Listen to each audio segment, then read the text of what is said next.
Chongqing was established way back 1949. Oh, that's why there's That's why there's a 1949 coffee shop. I see. That's why. Okay. Yes, Kuya Kim. Nandito po tayo ngayon sa Chongqing. Ang Chongqing po na pangalan ng mula sa isang pagkain na kung saan sikat sa Pilipinas. Ang ibig sabihin ay Chowking. Chowking. Chowking. Over here, guys, sa Sikiku Ancient Town. So, makita mo, no? Popod ko si Maninoy ko. Tao dyan. Gwapo ko nga Maninoy. Sunod kay Maninoy Rods. No?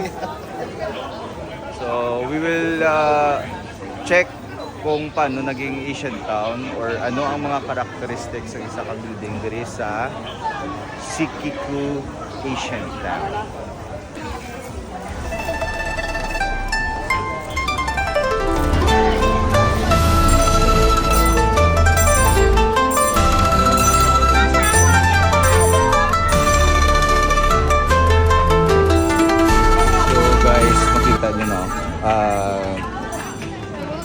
Preserve nila ang traditional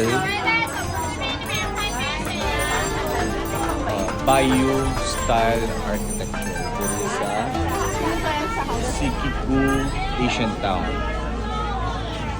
It's morely makita nyo yung visible colored gray roof tiles. So kita nyo. Then more on wood siya and bamboo. So para ko kita yung gamit ng bamboo, naging ganito taligad sa Shanghai. Being preserve Manila ang ilang tawag din. Ilang town. Which is almost 1,700 years na exist ni. So makita nyo. Wala guys.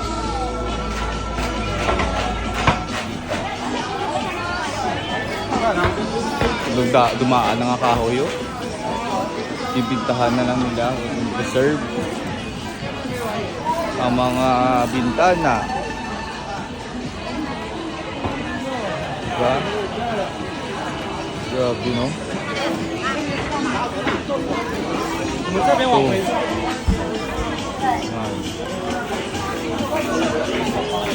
So makita mo gid ang rich culture sa Chinese over 100 years ago.